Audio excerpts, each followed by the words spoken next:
Ekiddako ku Wonders Just. Kakati General Muhoozi Kainerugaba yakutte Edward Ssebuufu gwe bayita Eddie Mutwe. Ndowooza amulanga kukuza birevu na butamanya Lunyankole. Si byange bibye tewabaawo abinsibako. Yabitadde ku kibanja kye kennyini n'ateekako Edward Ssebuufu oba gwe bayita Eddie Mutwe ng'amumedde ekirevu. Eddie Mutwe alina ekirevu kiringanga kya Peetero Omutume. Oba lwaki abatume baakuzanga ebirevu? Simanyi bulungi. Kasolo yaŋŋamba nti bano abaana abawala baagala nnyo abasajja abalina ebirevu. Ebirevu biriko ki ekyenjawulo ekibibaagaza? Kaakati nze simanyi Eddie Mutwe mukyala we simulabangako oba ndimubuuza ekirevu kino kiringa kya Peetero Omutume. Peetero mwamulabako? Peetero ng'alina ekirevu bwe kiti. Ne bw'ogenda e Roma ebibumbe bye byonna ekirevu kisakaatidde. Ekirevu baakimweddeko. Omusajja omukulu omwaka otya ekirevu. Omulaga yennyini munnamagye yayogedde si nze. Munna bizinesi tumbula bizinesi yo ng'olanga naffe wano ku Wonders Just ku ssente ntono ddala olw'ofuna obukadde n'obukadde wa bakasitoma. Mulimu ki gw'okola? Bw'olanga naffe tojja kwejjusa, nkiddamu tojja kwejjusa. Okumanya ebisingawo tukubireko nooti 755 57 44 18. Wonders Just okuyamba guba mutima. Kama nti singa Uganda kampuni fe tusinzaamu omugabo fe ab'Obwakabaka bwe kiri fe tusinzaamu omugabo. Kale waliwo ensonga z'okutumbula ebyenfuna by'abantu Ssekinomu mu Uganda ng'eggwanga. Ebibalo ebikolebwa ku mutendera gw'ensi yonna biraga nti Uganda ekula mu byenfuna, naye ate bw'otalaaga mu byalo abantu bangi nnyo abaavu. Nkizudde nti abantu bano bye beetaaga si kubawaayo kabaasa kakwejja mu bwavu, wabula okubateerawo embeera ebasobozesa okubeerako emirimu gye bakola. Ebintu bino ebitaano bwe binaakolebwa ndowooza nti buli munnayuganda ajja kusobola okubaako omulimu ogukulaakulanya eggwanga gwe yeenyigiramu. Ekisooka okukola enguudo. Kuba nja kwogera wano buwangwa n'ennono njogere biri, naye enguudo tezitukosa. Enguudo naddala enguudo mu bitundu ewava emisolo nga mu Wakiso. Muto wange Matiya Lwanga bwanika wuuno wano ye ssentebe w'e Wakiso. Y'emu ku disitulikiti ezimu okuvaamu ssente eziddukanya Uganda yonna, ne Mukono ne Kampala, ndowooza n'egobererwa Masaka. Ndowooza mu Uganda yonna ziyinza okuba nga bwe zityo bwe zigoberegana. Naye mu Wakiso n'ova wano e Nateete n'otuuka wano e Kasenge, Nakawuka nno kale walako, naye Kasenge wano n'okutuuka e Nakawuka n'ova e Kisubi n'otambula awo wonna kati ndowooza olwo balukola. Naye Nakawuka wano oluguudo nga lwa ttaka, n'ova wano ogenda e Balintuma oluguudo lwa ttaka. Awava ssente empitirivu obungi. Nabadde nze simanyi nti ne mu Kololo mulimu enguudo ez'ebinnya. Nabadde ngenda okusaasira ku munnaffe Sudiru Paleria ne tuyita mu luguudo olumu ndolabidde n'ebinnya nga lwonna lwa binnya byereere.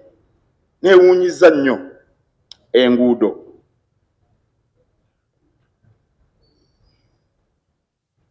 Ekyokubiri, gavumenti erina okulaba nti esaanyaawo ebintu ebijingirire ebikozesebwa ebiri mu katale.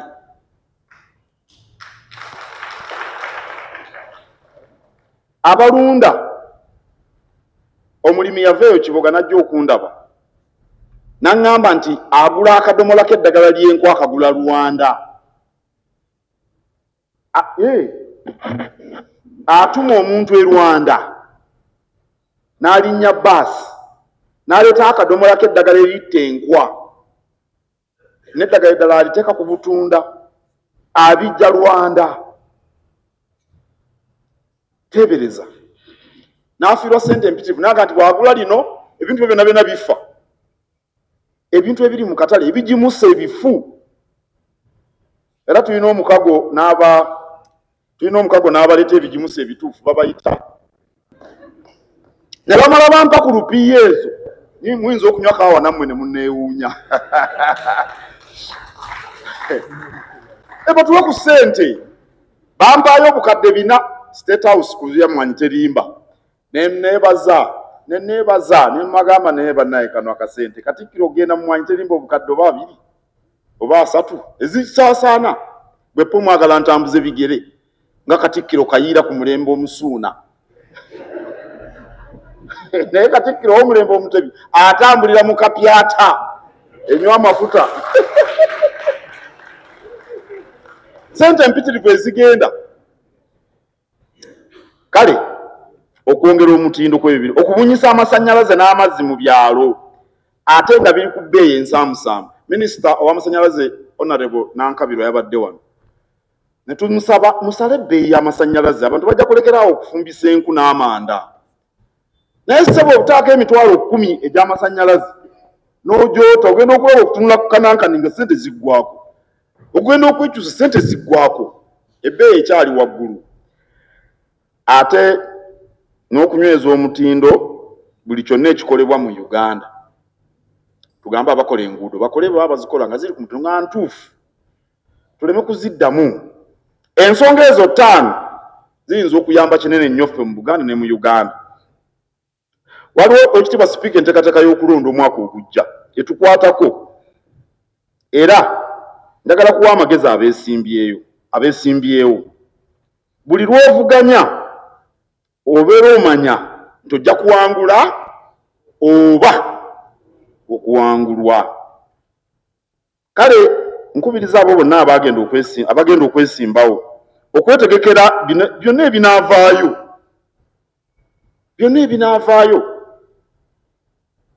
twali Makerere nga tuba n'eŋŋombo we either win or they lose. Kati okiraba kati ekyo kyoyogedde tugamba gwe mu buli mbeera oteeka okuwangula naye mu kalulu si bwe kiba. Mbasaba mwewale okwetundako ebyammwe. Waliwo abali wano abamanyi nnyo ebyobufuzi temwetundako byammwe mufune amabanja amanene nga munoonya ensimbi ez'okuwenja obululu. Abantu bagwa ne basigala mu mabanja n'akalulu tokawangudde ate bw'okawangula bw'otuuka eri bakuwa ssente eno wansi w'emmeeza ozikwata mangu kuba olina amabanja. Waliwo n'ensonga y'enjawukana mu ndowooza z'ebyobufuzi w'ekitiibwa sipiika. Abantu ba Ssaabasajja mbakubiriza mukimanye nti ebyobufuzi biringa ddiini. Sheikh Nsubuga ono akiikirira Kabaka abantu be mu Bwarabu awo Musiraamu. Owekitiibwa ono Lumaama Mukristaayo Kitunzi simanyi na ddiini ye Mukatoliki. Okiraba ono Mukatoliki oli Mukristaayo oli Musiraamu. Ebyobufuzi nabyo bifaana batudde wamu balina bulabe ki? Lwaki temukola ebintu bino nga Kabaka bw'atukutte ffenna? Lwaki temukola nga Kabaka mwe bannabyabufuzi? Abantu bonna tebasobola kuwagira kirubiina kyo ne bw'ozinira ku mpiso tebasobola.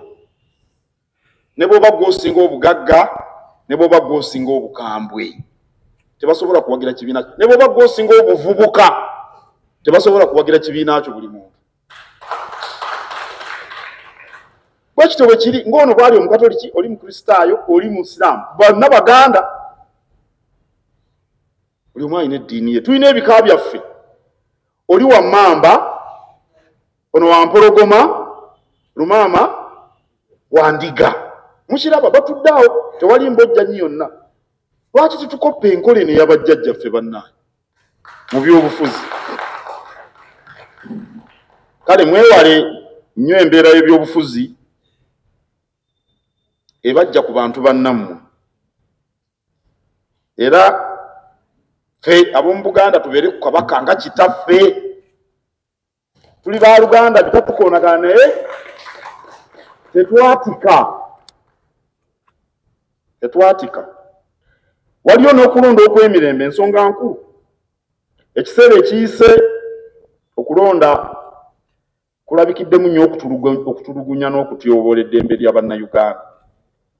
Nsaba gavumenti n'ebitongole ebikuumaddembe n'abakola ku by'okulondesa okukola enteekateeka ez'omuggundu okulaba okulonda mwaka ogujja kubeere kwa mirembe.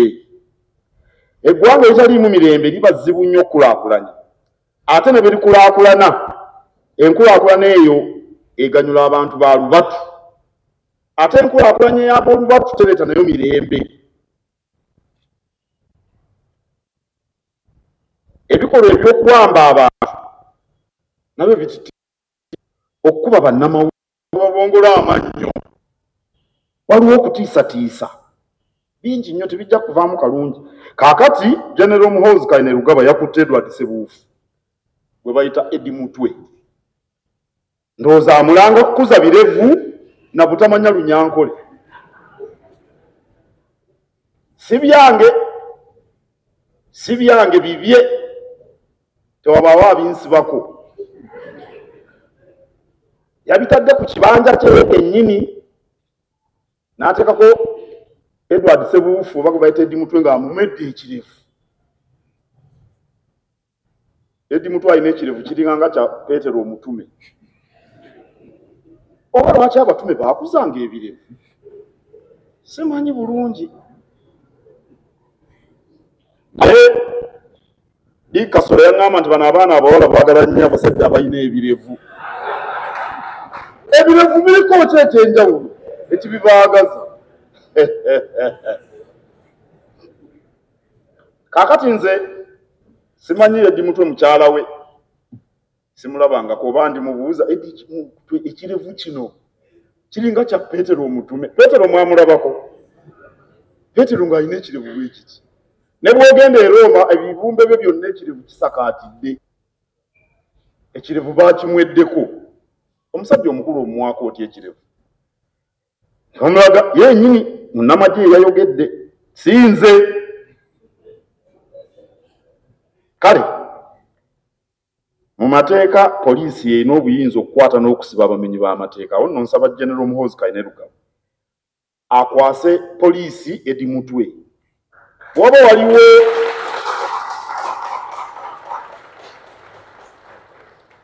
omusango gwe yazza amukwase poliisi. Poliisi yeba emuggalira ate naye egoberera amateeka. Ssaawa 28 bamutwale mu kkooti. Ebintu ebyo bya bulabe nnyo bassebo ne bannyabo. Bya bulabe. Era bwe bibeera mu mawanga gatabanguka. Waliwo ensonga y'okugulirira abalonzi. Nkubiriza bannayuganda mwenna okubeera obulindaala. Kubanga bajja bawa obunywebwa okubawuddiisa. Eyagifumbye oba mwagala nnyo ye omufaako n'omumufaako. Kukwata emmerewo nga weeriira. Ennaku zino baddira n'omuceere nalabye ku mutimbagano. Abakyala babiri baddidde eseppiki y'omuceere bagitadde mu kiveera. Bakazi bakulu. Kale enjala bw'eba ennuma neeriira emmere naye kitegeeza nti ngenda kukwaga. Baba bubaasa mu bulye naye ggwe londa kyolaba ekituufu kyengezaako okugamba.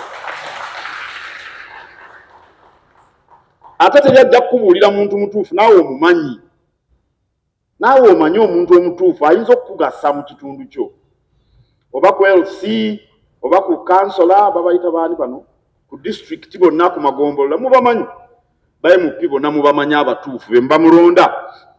Muto wange Matiya Lwanga bwanika ngambye yanawulidde tannaŋŋamba mu butongole naye nawulidde agenda kwesimbawo. Yimirirako.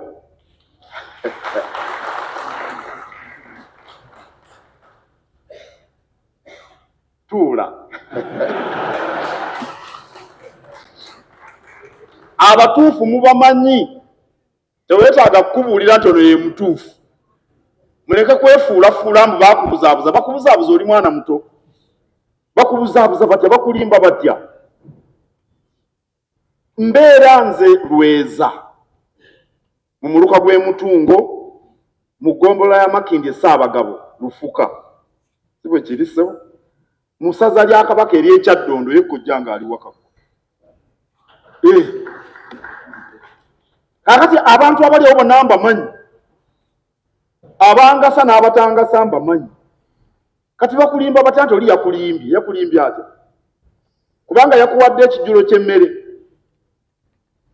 twalewo ekitiibwa Mutaasa Kafeero tulya emmere okugimala wali mu Nakwero twalya emmere wabula yali yeebaza Katonda ebirungi byamutuusizaako n'ebizibu byamuyisizaamu wakola bulungi n'otukuŋŋaanya ffenna